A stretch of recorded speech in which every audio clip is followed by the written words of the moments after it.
किया, कैसे देख रहे हैं हरियाणा के अंदर? ठीक है।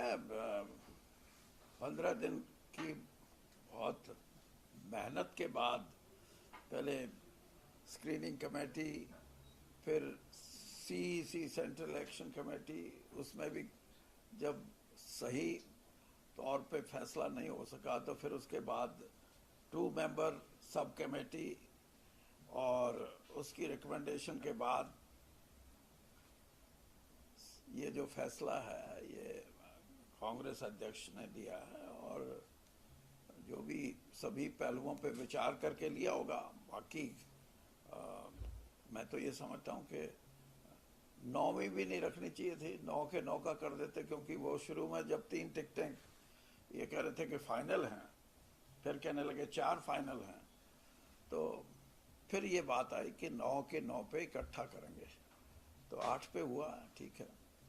लेकिन सर, चौधरी विजेंद्र सिंह, उनका नाम आगे चल रहा था और उन्होंने दावा भी किया था कि वो चुनाव लड़ने के लिए आप भी दावा कर रहे थे सर, और आप भी दावा कर रहे थे, चाहे हिसार से मिले या फिर सोनीपत से मिले। तो कमी कहाँ रह गई? क्या जो बातचीत पहले हुई थी जब आप कांग्रेस में शामिल? देखिए, बात ये है कि आप ये कहना चाहते हैं कि वहाँ से आपको शायद ये भी बात आई होगी कि कमिटमेंट हुई या नहीं हुई जी। आप एक बात सोचें कि ये छोटे स्तर की बातें होती हैं कि मैं लिख के देता हूँ जी मेरे को कांग्रेस में शामिल कर लो और मेरे को टिकट भी देना, और उनसे भी आप ये सोचो कि वो भी ये कहें कि हाँ हम भी आपको ये मान के चलते हैं कि आपको टिकट देंगे।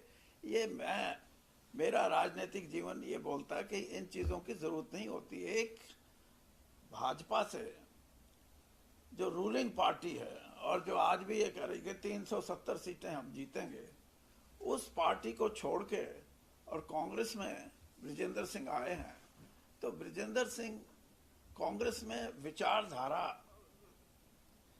वो ये समझते हैं कि भाजपा में मेरी विचारधारा का मेल नहीं खाता, इसलिए मैं कांग्रेस में आ रहा हूँ।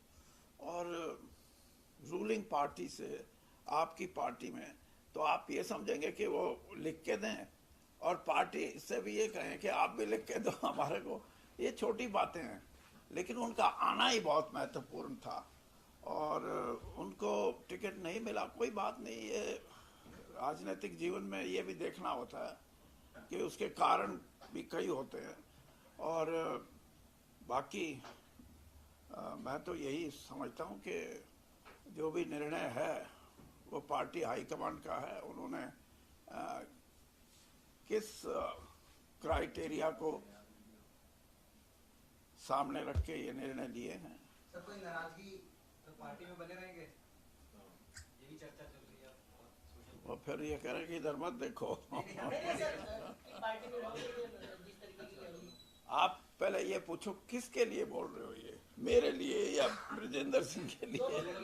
नहीं, दोनों का नहीं। मैं तो, मेरा तो सीधा जवाब है कि मैं पार्टी में आया हूँ और 10 साल के बाद कांग्रेस में आया हूँ। ठीक है, वो 10 साल पहले वाली कांग्रेस में और आज की कांग्रेस में वो जो मैं सोचता हूँ वो बातें हैं और कितने स्तर तक हैं, लेकिन विचारधारा के तौर पे मैं कांग्रेस में अपने आप को ज़्यादा ठीक मानता हूँ। और कांग्रेस में रह के हम, जो मैंने शुरू में एक बात कही थी कि विचारों की अभिव्यक्ति और उसमें भी स्वतंत्र रूप से अपनी बातों को रखना, चाहे राजनीतिक दल के अंदर हो और राजनीतिक दल की विचारधारा को आप बाहर भी अपने जो ख्याल हैं उनको आप रख सकते हो। कांग्रेस उसके लिए उचित स्थान है, और इसीलिए मैंने ये निर्णय लिया था।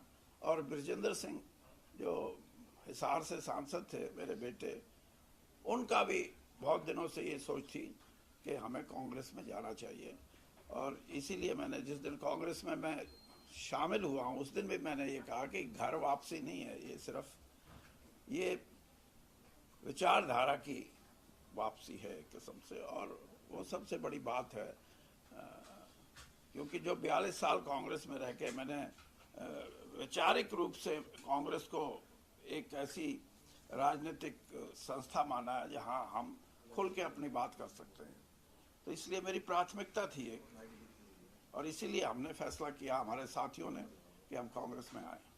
सर हिसार से अगर बात करें, सांसद जो उम्मीदवार है कांग्रेस के जयप्रकाश, उनके लिए आप वोट मांगेंगे, उनका समर्थन करेंगे, रैली करेंगे? मेरे को कांग्रेस हाईकमांड या कोई कैंडिडेट अगर कोई दिशा निर्देश देंगे या कैंडिडेट अपनी सहायता के लिए मेरी मदद मांगेंगे तो मैं जरूर मदद के लिए जाऊंगा और लोगों से कांग्रेस को वोट देने के लिए कहूंगा। तो लगता है जयप्रकाश एक मजबूत उम्मीदवार है उस लोकसभा सीट से? हाँ, जयप्रकाश एक मजबूत उम्मीदवार है उस लोकसभा सीट से? देखिए मजबूत तो कौन कितना है ये कोई, आज आप एक बात समझें कि 2019 का इलेक्शन था, उसमें किसी ने ये नहीं देखा कि मजबूत उम्मीदवार कौन है। सबने ये देखा कि देश और देश में कौन उचित प्रधानमंत्री, नरेंद्र मोदी, दोनों चीज मिला के कैंडिडेट को भूल के वोट दिया। आज हरियाणा के अंदर मेरे शब्द हैं ये कि पिछले 1.5 महीने से मतदाता, साधारण मतदाता, वो बीजेपी से पीछे हट रहा है और बीजेपी से पीछे हटने का अभिप्राय यह है कि उसकी दूसरी चॉइस कौन है, उसकी पसंद कौन सी है। तो हरियाणा में तो कांग्रेस के अलावा कोई दूसरी पार्टी नहीं, तो इसलिए वो कांग्रेस पार्टी की तरफ अपना मन बना रहा है। अब उसमें कैंडिडेट 19 हो, 21 हो, 23 हो, 25 हो, कोई फर्क नहीं पड़ता।